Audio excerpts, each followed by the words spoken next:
Welcome to the Fishing Daily Podcast. I'm your host, Oliver McBride, and today I'm joined by Cormac Burke, Chair of the Irish Fishing and Seafood Alliance. We will examine a number of issues that the Irish fishing industry is facing and asking why the industry needs the IFSA. Thank you, Cormac, for joining me. Morning, Oliver. Cormac, let's start off with the IFSA. What is it about and who can become members? The Irish Fishing and Seafood Alliance was formed on the 12th of February this year, and it grew out of basically a demand for an independent voice for the fishing and seafood sectors. There are producer organisations, another one included recently with the islands, but traditionally there have been four. And whilst they do a good job, they are traditionally representing their region and the fishermen in their region. And there was no national voice. So the IFSA was formed, and as an ex-editor of 3 different fishing papers myself, I have the skills to write articles, and it just took off from there.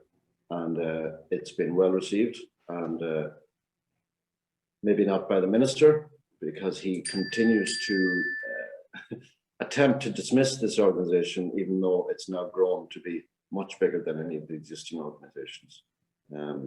There are currently 84 vessels of all sizes nationwide subscribing, and there's 5,000 signatures on an online petition. A petition which is intended to draw attention to the fact that this government continues to be dismissive, basically, of the crisis that's in the industry today. So how are you going about putting pressure on the government?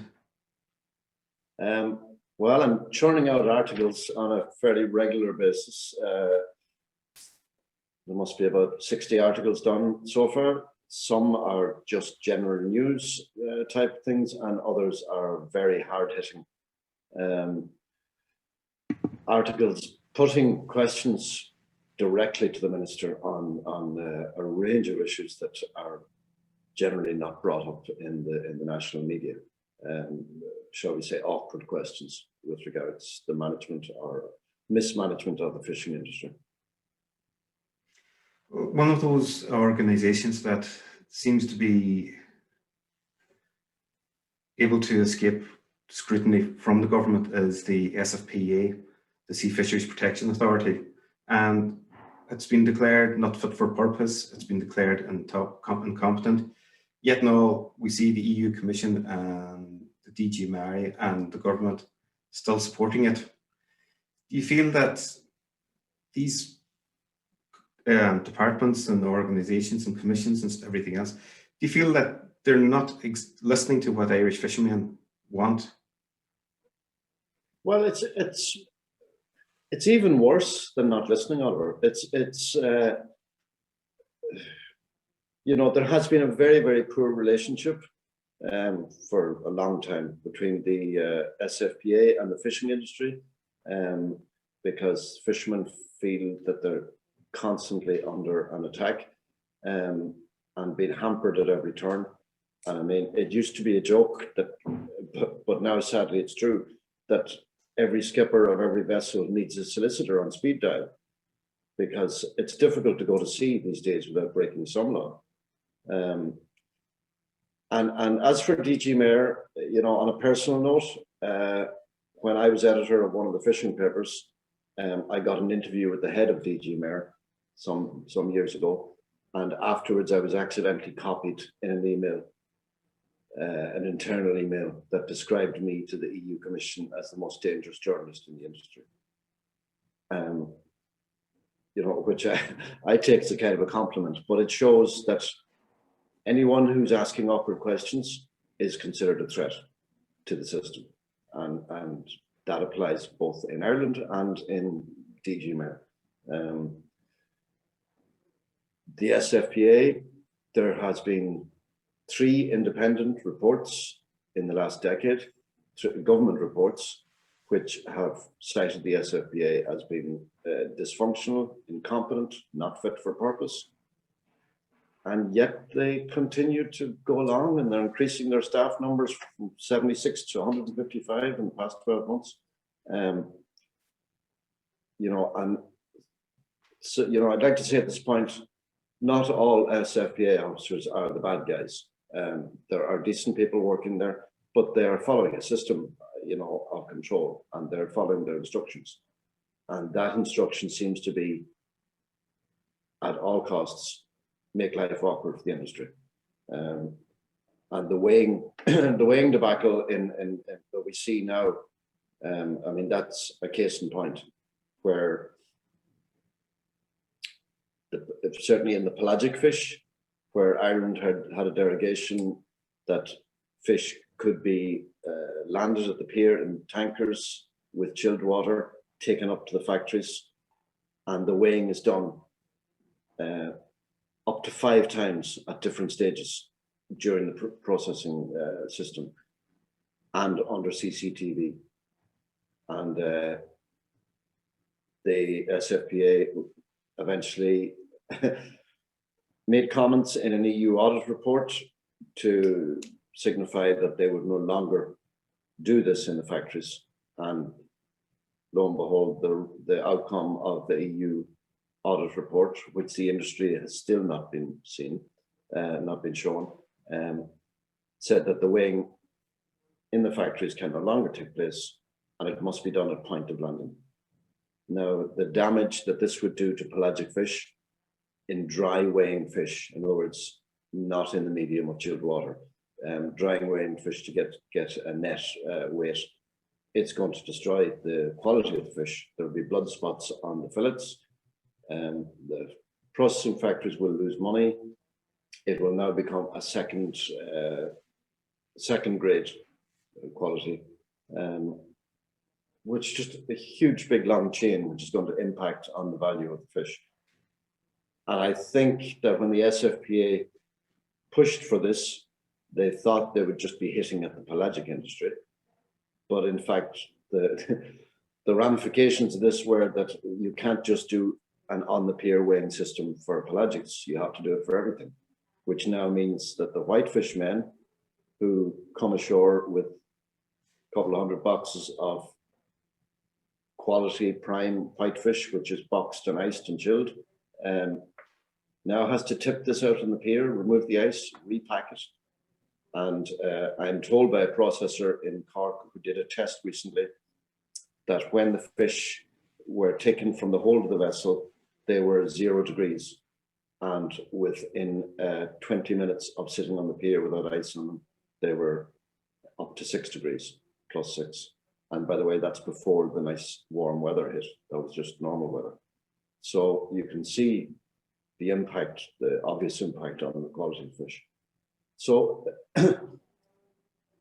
so for the SFPA to push the EU to demand the removal of the derogation, and at the same time take millions of the value of Irish seafood, I mean, that's crazy. That's totally working against the industry. And to add at this point, the reason that the industry has never been shown the EU audit report of 2018 is because if and when anyone ever gets the chance to read the report, as I have, the EU Commission are not critical in that report of Irish fishermen, and does not state that Irish fishermen are constantly overfishing and breaking the law. What it says is that the SFPA is not a competent authority and is not carrying out its duties to correct EU standards. But that was completely twisted. The report was buried by Ireland, and we have this constant leaks coming out saying, oh, Ireland has been constantly breaking the law, and you know, the SFPA needs to clamp down on it. So our minister and our government are aware of the SFPA having done this, and as recently as 2 weeks ago, the minister told a private meeting of the joint Erectus committee that it would appear that the SFPA has misled the Erectus on the EU auditing, on the EU audit report and on the weighing. And yet there has been no recrimination. There's no follow-up. I know independent TD Michael Collins is demanding that the SFPA be recalled to the Erectus to explain themselves. But as for the government, nothing. No response on this. So apparently this autonomous body, who's not even accountable to the minister, can be caught out telling lies to the industry and the government, and still there's no action. It's a crazy situation, isn't it? You know, where the head now of the SFPA is going to become the head of the European Fisheries Control Agency or Authority, and she has said that, what was it, 32,000 fisheries offences, and but what percentage of those fisheries offences is Irish? Yeah, I mean, to say that that appointment was met with shock would be, by Irish fishermen, would be an understatement. I mean, here we have the head of the most incompetent fisheries authority in Europe, the authority with the worst relationship with its fishing industry anywhere in the EU, going and telling the EU Parliament only 2 weeks ago that Ireland has a successful relationship with its fishermen, and you know, making no reference to the fact that the continuing leaks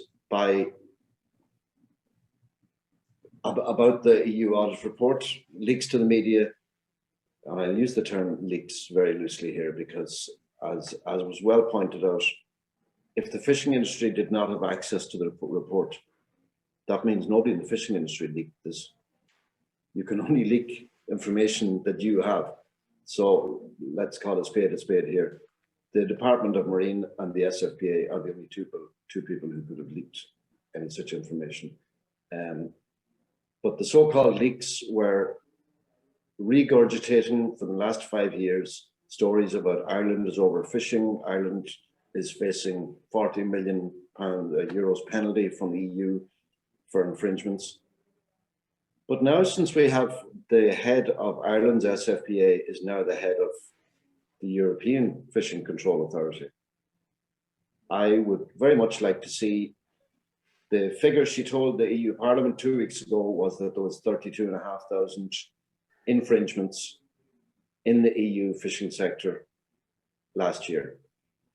So I think it's within our rights to ask to see the percentage of Ireland's contribution to those infringements, because it is widely believed that Ireland's number is 1%, that we're actually the most law-abiding of the fishing nations. But and on that point too, since this appointment of an Irish person to the head of the ECFCA, I would also like to know the level of fishery officers, the numbers of fishery officers in different EU nations. I have spent quite a lot of time and done a lot of research online, and nowhere is that information available. And the reason I'm very interested in this is it's commonly believed in Ireland that there are more fishery officers in the ports of Kittybegs or Castletownbere than there are for the whole nation of some other countries. So, you know, we have to ask the question why. Is it over control? Is it like, why is the Irish fishing industry so over controlled, where it seems that the other industries, Spain and France and everything else, doesn't seem to have the same regulations, doesn't seem to have the same government pressure, whereas Irish fishermen are fighting to be recognised by their government. Other countries are backing their fishing industry to the hilt. Yeah, well, I think this goes back to political will. I mean, you know, we can't blame this particular government for everything, although they are guilty of a lot. Over the last, I don't know, 30 years, it's like Ireland just do not value their marine resource. We've seen it, oil and gas rates, now and gradually overfishing, you know, over the years, we've seen the fishing industry just, they'll give it away. I mean, not just, I mean, the Brexit has kind of been the coming close to the final nail in the coffin. But even before that, it's a case of, you know, we have finished up now with a situation. I was trying to explain this to someone the other day at the Cork protest. I was explaining to a member of the public. Ireland only has 15% of the quota in its own waters.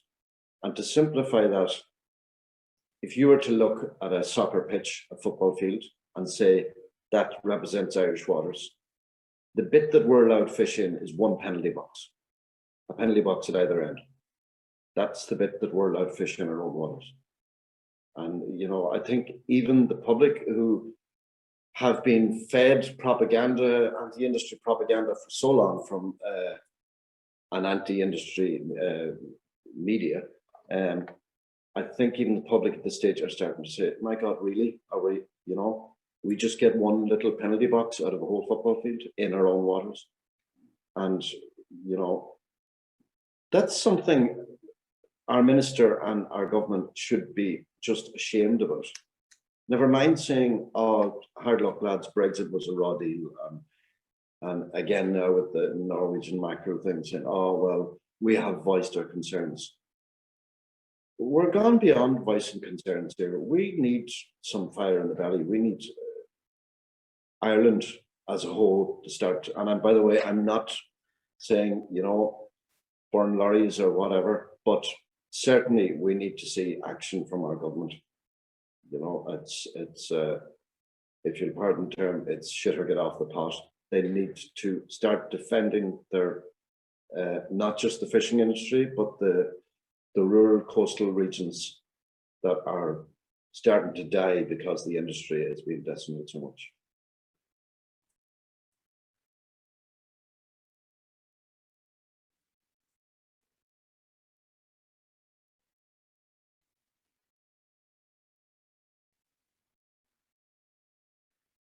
Yeah. Absolutely, absolutely. Because, you know, I through my previous jobs as editors of 3 different publications, one Ireland, one UK, and one international, I've done a lot of traveling. I've been in over 70 countries worldwide, reporting on the fishing industries there. And the starkest scene of all is in Newfoundland, where we all know about the cod fishery on the Grand Banks. By the way, something that certain green groups used to hammer across the world and saying, look what the fishermen did, they overfished the cod on the Grand Banks and it collapsed. But there's no mention of the fact that the Canadian government gave the Japanese squid fishing boats license to go in there in their hundreds. And they took all the squid out of there. And when you take something out of the food chain, something has to give. And naturally the cod moved on and disappeared.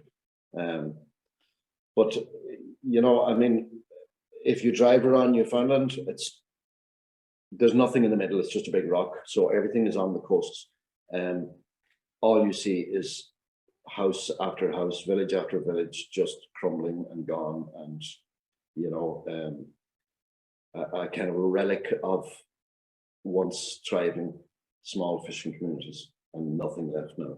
And it's not an exaggeration to say that rural coastal Ireland could be facing that right now. And I'm not talking about in a generation's time, I'm talking about in the next 10 years. Well, rural Ireland is not that far behind it, really. Like, you can go around most fishing ports, those small fishing ports around the coast in Donegal alone, and you can see the effects that things that regulations and everything else has had, and that lack of fight by the government's had. since, like, it's in the time since 1990. Like, where I'm here in Downings, we've no white fish boats. We used to have white fish boats. We don't have any. We've got 3 crab boats and a small crab boat, and 3 of those crab boats are fishing in the North Sea and not fishing out off the coast. So there's no real economic value in that. And a lot of the coastline is seeing that where once there was an economic value in fishing to a coastal community, it doesn't have that same impact. So we're kind of facing a period now where we're into the last phase of where we could turn into Newfoundland very, very quickly. Well, you know, I mean, we can't set the world to right, you know, and fix all the things that lack of political will has caused. But we are at a crossroads right now, this minute in time, that could be addressed. And you know, I think, you know, I honestly think that even if this government started fighting for the fishing industry tomorrow morning, I still think we're in a crisis, and it'll take quite a while to pull out of it. But I mean, look at the mackerel thing for one situation, for one example.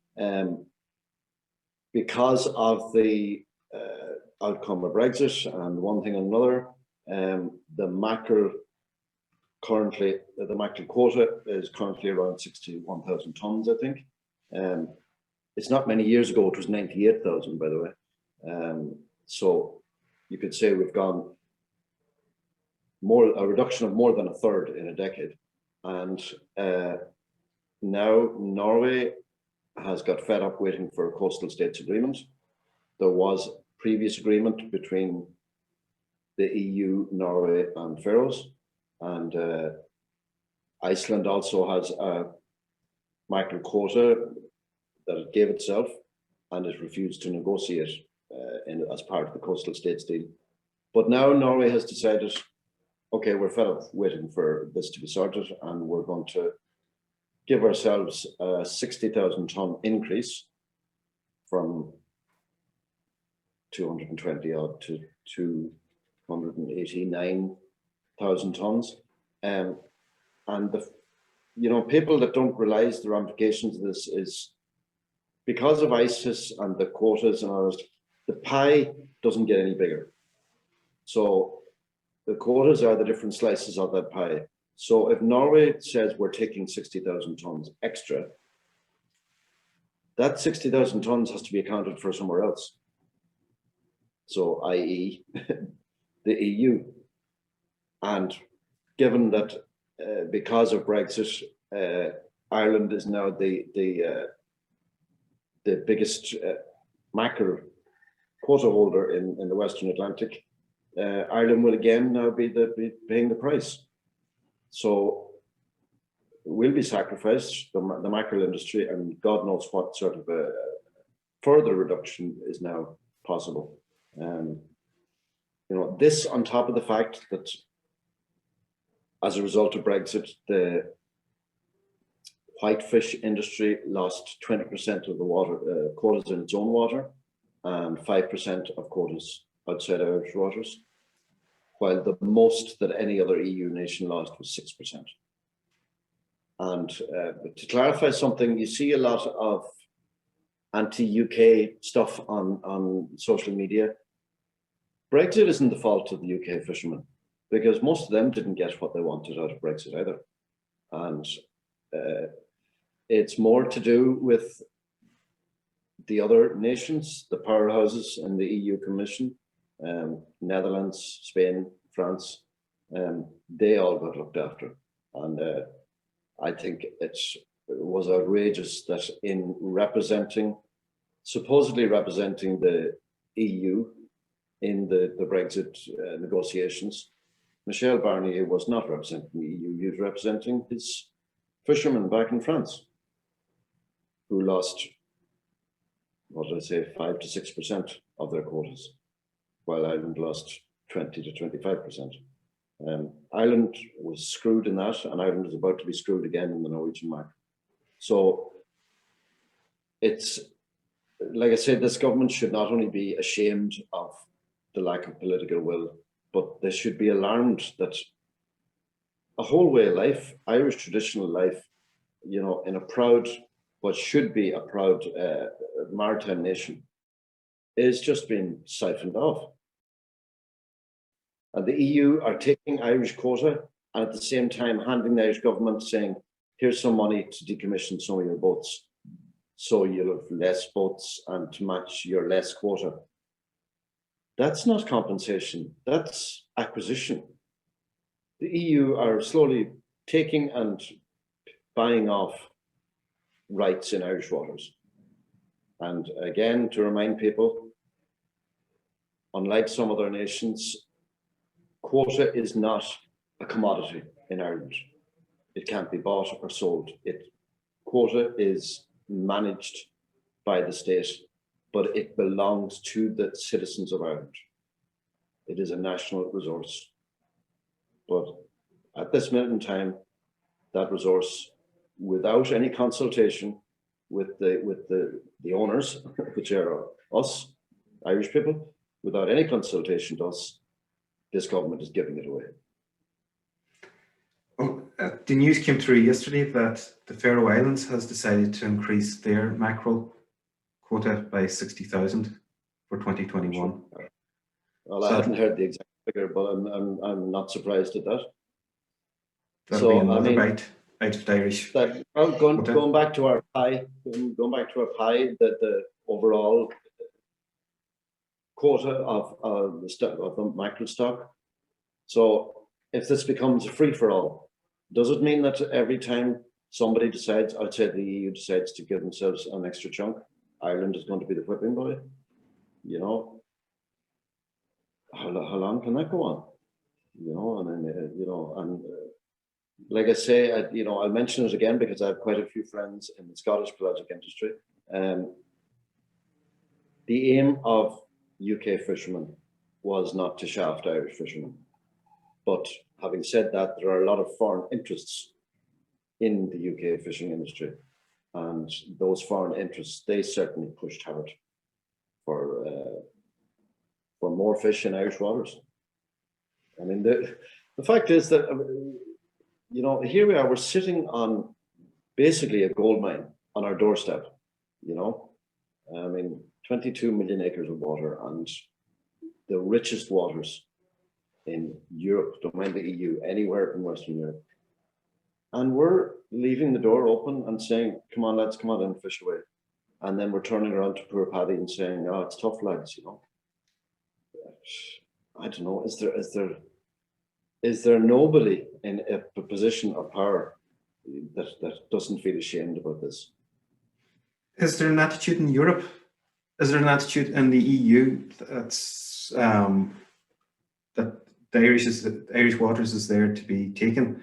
Because, like, an example of that is what happened last Friday with the Lures de Mer down on the south coast, where you have a Spanish trawler, a Spanish longliner actively fishing inside the 12-mile limit and unapologetic for it. Yep. You know, it seems to be like that they have no respect for what's ours, and this is coming from somewhere, isn't it? Well, look, the weak kid in the playground is always going to get bullied by somebody, and right now Ireland is the smallest and weakest little boy in a playground of some very big boys, and nobody's defending Ireland. Apparently Ireland can't defend itself. You know, I think the situation that happened to Kieran Sheehan and the Lures de Mer, I think that's not the first time. I think maybe it's the first occasion when an Irish fishing boat actually came face to face with a foreign boat fishing inside Irish waters, and it was videoed.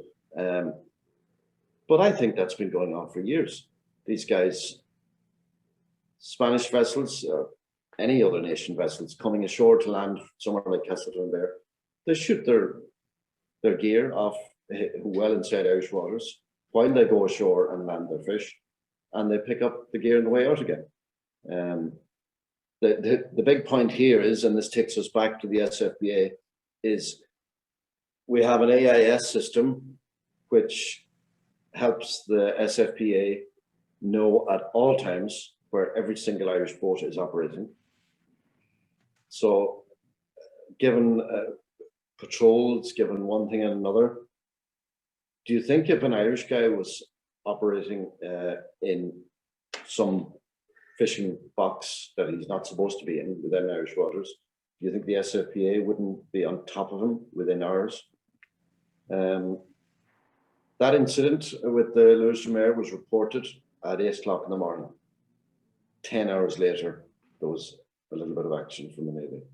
Now, here we have one of our own countrymen, his vessel under attack, and that's not too strong a word. They tried to ram him, the Spanish boat, and 10 hours later, somebody kind of sends a message, are you okay, lads? You know, I would like to see a situation where an Irish boat went into French or Spanish waters and did something the same. They'd probably sink him, and rightly so. So where is the level playing field that we hear about with fisheries control? You know, as I said in a recent article, the way Ireland has been treated in the past 20 years, the term level playing field is a myth. Ireland has never seen a level playing field since the day we joined the EC. It's very much slanted against Ireland, and whether it's quotas, fisheries control, quota negotiations, no matter what it is, the term level playing field should not be allowed to be even mentioned. Do you think our new head of the EFCA will ensure a level playing field? The talk that there's going to be 3 fisheries patrol vessels, one for the Mediterranean and Black Sea Basin, and one for somewhere else, and one for somewhere else, seems to indicate that they want to have 1 or 2 vessels in Irish waters most of the time.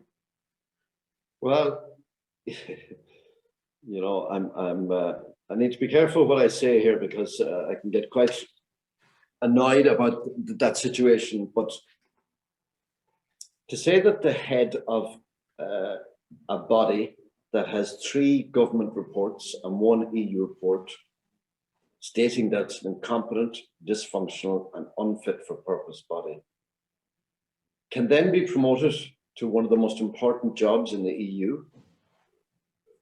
You know, if that was a company and you had a performance record, a track record like that, you wouldn't get promoted. You wouldn't get promoted to anything. You'd be sent down on the factory floor. But that makes me presume that the EFCA likes the way the SFPA has done its business in an unfair and corrupt manner. And with regards the so-called plans for the EFCA, the term level playing field was used to the European Parliament 2 weeks ago, saying that the EFCA would now like to see a level playing field with regards fisheries control across the EU. Well, that's wonderful, because I look forward to Spain, France and Netherlands being forced to do a weighing at point of landing, an unworkable system. I look forward to the EFCA copying the Irish mode doing that. I also look forward to seeing a penalty point system that was thrown out so many times in Ireland and eventually got back in. Fianna Fáil led the opposition against it when they were out of power, and within a month of getting into power, they sent it off. And not going to go into it now, it's much too complicated for the listeners, but in simple terms, if a vessel is involved in a fisheries infringement, he goes to court and he gets penalty points on top of maybe huge financial hit. He is not allowed to appeal that case unless it is on a point of law. And in the chance that he may still get to appeal it on a point of law, even if he wins his case, the penalty points stay with him. And people might be thinking, oh, well, a few penalty points. This is going to be like driver's points. The penalty points, I mean, if the SFPA so choose, I'm sure they could harass and pick on one individual and they could just keep boarding him 5 times every time he moved out, and they'd find enough minor infringements. So that guy would lose his license and lose his job. And that's the only thing he's got. That's his income. He's worked all his life as a fisherman. He's not trained, he's not skilled in any other job. But the penalty points will do away with his career. Now, the level playing field that the EFCA are talking about, I'm looking forward to seeing that penalty points being applied across the EU. And what reaction will other nations have to it? Well, I asked the minister if there was a study completed on, how the other EU members implemented the directive on penalty points, but I didn't get an answer on that. As editor of other publications and international publications, have you come across penalty points in the other countries? Are they implemented the same way? Is there anything, should the government have studied what was being asked of them rather than they've some idea that this has to be so strict that it actually destroys somebody's career, whereas in other countries it doesn't seem to be that way? In other countries, it is what it says on the tin. It's penalty points, and you're punished for infringements. But I mean, there are infringements and there are infringements. I mean, I have many friends, skippers, vessel owners, and I have seen cases where here in Killybegs, a Galway boat landed some years ago, and I came down to witness 2 Spanish boats tied up in front of him and 8 SFPA officers on board the Irish guy. And they had decided, for whatever reason, they had decided they were going to do him for something. And 8 officers went through his boat for an hour until they eventually found a faulty boarding ladder.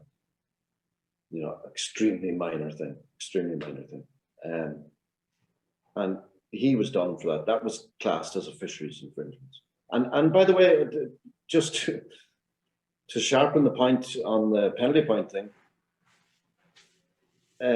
going back to the Criminal Act, fisheries infringements is included in the Ireland's Criminal Act. So therefore, a man like that man with a faulty boarding ladder, if he gets points in court, he is now in the same category as a drug dealer or a terrorist. And for example, having been given a penalty in court, he can no longer take his family to America on holidays. They couldn't go to Disney World over a faulty ladder. I mean, there's so many strange things. I mean, at what point did fishermen get classed in the same as terrorists and drug dealers? I mean, it's like, I mean, if you follow we could talk all day here about the injustices, but if you follow the line back, other countries treat their fishermen as a noble profession.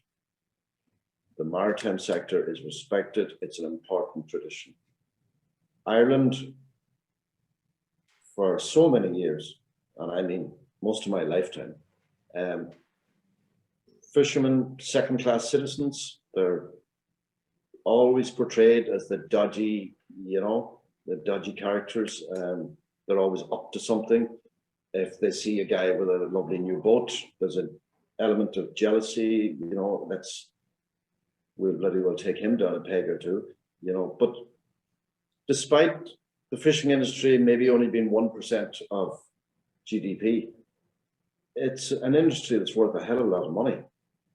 And maybe not in overall terms to the state, but in the survival of rural coastal Ireland.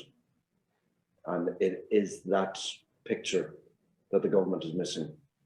You can't say, oh, it's worth less than 2 billion a year, you know, which is nothing in the grand scheme. That amount of money that the industry is worth is keeping thousands upon thousands of people in communities who are buying food at the local shop. Their husbands and wives are working in local net factories. They're sending their kids to the local school. All this will dry up. You know, you cannot take, you know, 50, 60% of the raw material away from any sector and then expect the regions in which the socioeconomic situations of the regions that depend on that sector to survive.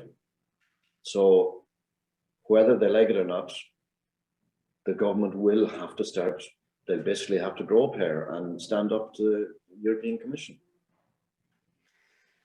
Things continue. We've used to say before, like, what your vision of the future of the Irish fishing industry is like, and you know, it's not very positive. It doesn't look positive for young people who want to come into it and who maybe want to invest in it as a career, because it's a hell of a lot more than just an investment as a career. You're putting yourself into debt. You're putting yourself into a whole lot of strife and grief with the authorities. Where do we see ourselves in the next 10 years? Are we going to be like Newfoundland? Is that going to be that quick? Well, look, the Newfoundland situation is very simple to say. The fishing industry died. The young people packed up and moved to St. John's, the main city, or into Canada itself. And you know, yourself, when the young people are gone, the older generation die off. But in answer to your question, I can only use myself as an example. Growing up in Kittybegs, when we were teenagers, we were down the pier every evening we could, helping the boats unland their fish. Dozens and dozens of young lads, 15 and 16-year-olds, and we couldn't wait to get to sea. And most of us, our parents would have insisted, well, if you're going to go to sea, you have to do it right. So you go to the Greencastle Fishery School, you got your deckhand certificate.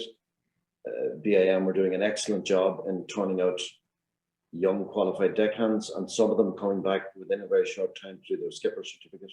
And there was a real keenness, you know, a real energy within the industry, which thrived. That fed through the not just on the fishermen, but like I said, the ancillary companies and all of the people in that region. But over time, we see, you know, this negativity. And I mean, I myself have 4 sons, and one of them did fishing for about a year, purely so he could gather up enough cash to travel around the world. None of my 4 sons had any intention of taking a career in the fishing industry, because coming from Kittybegs, they can see the hassle. I mean, it's hard enough anyway, young people nowadays, because it was different for us, because it was in our blood. It was something we wanted to do. We probably have done it for no money. We're so excited about it. But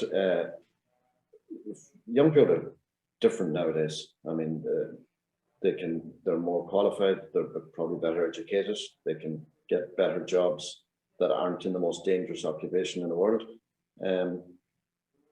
But like I say, every other nation holds their fishermen as you know, it's a good occupation. They have pride in their industry.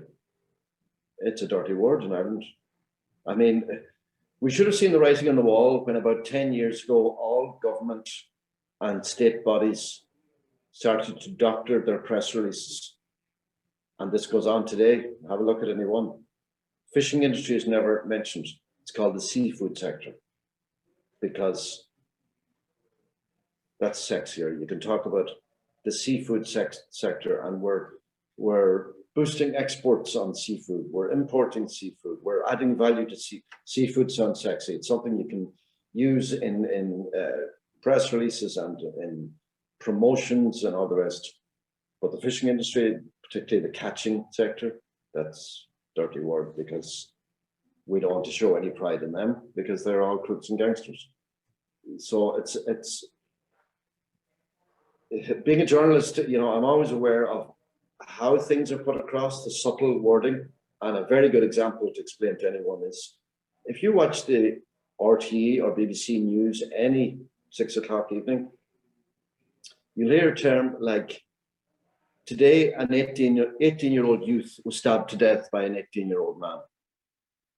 Now they're both 18, but because one of them is the victim, he's classed as a youth, and the other was the murderer, and he's a man. But you know, it's subtle use of terms like that. You know, like I said, both these people are 18. That sort of thing, that's where the so-called smart PR comes from.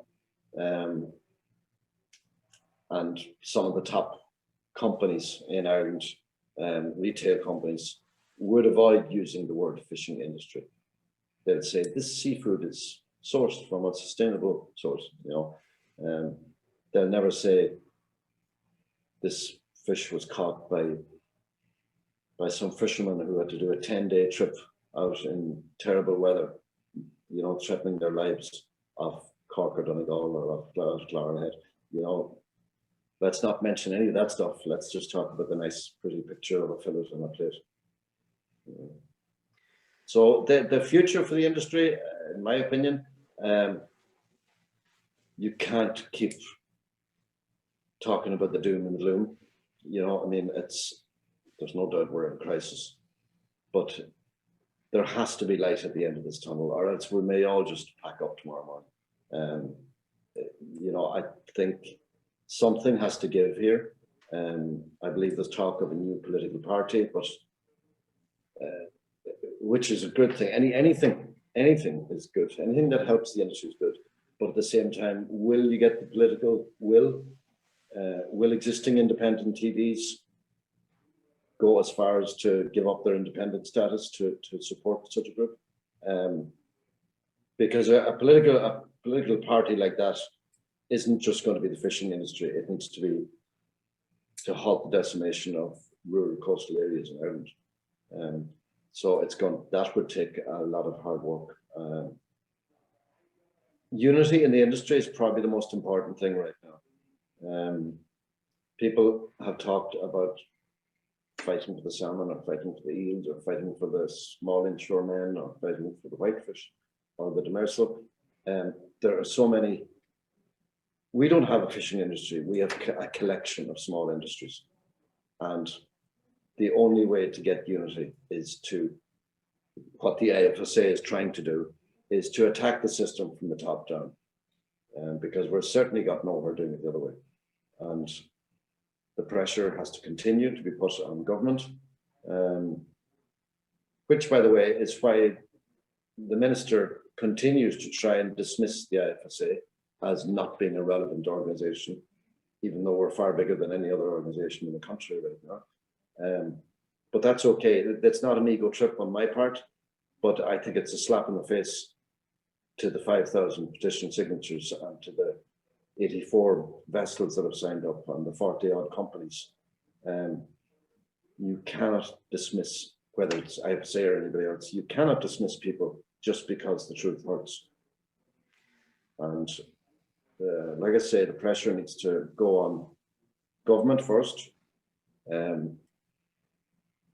obviously on our minister, on his department, most seriously on his Department of Marine, because therein lies a situation where we have two senior civil servants who some jokingly call the permanent government, because it doesn't matter what minister or what government's in power, these same two people have complete and unaccountable control of everything in the fishing industry. This does not exist in any other country. So if you take the Department of Marine being unaccountable to anybody, most easily described as the tail wagging the dog. And then we have the SFPA, who are unaccountable to the minister or anyone in the industry. And then we look across the EU, and no other nation has this set up.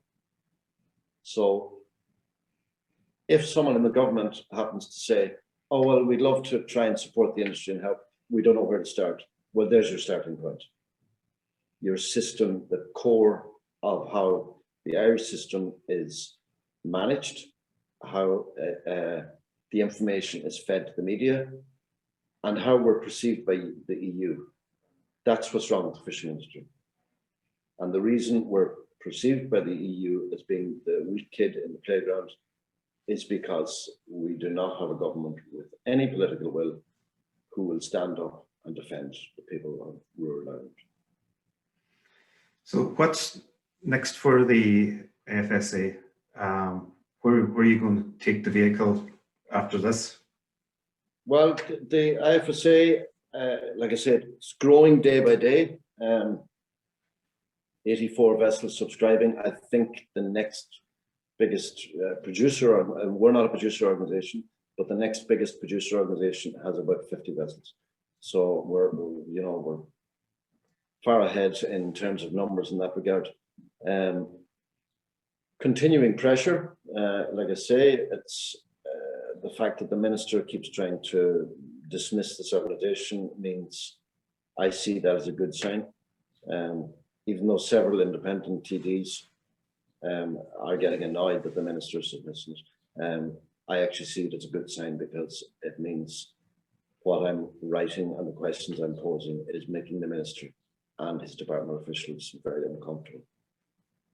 As for the future, the recent Cork protest was a big step forward in bringing attention. I know a lot of people thought, oh, it's too gentle, it's too softly approach. You know, there's a lot of guys out there ready to explode. They want French style burning of lorries, blocking of ports, they want, and I can totally understand their feelings. But I thought I attended the Cork rally, and I thought it not just in an opportunity for the public to see and hear about some of the injustices in the industry, but it served as a well-run, peaceful, professional warning shot across the minister's power. Because remember, government did not send one single official to meet to this event.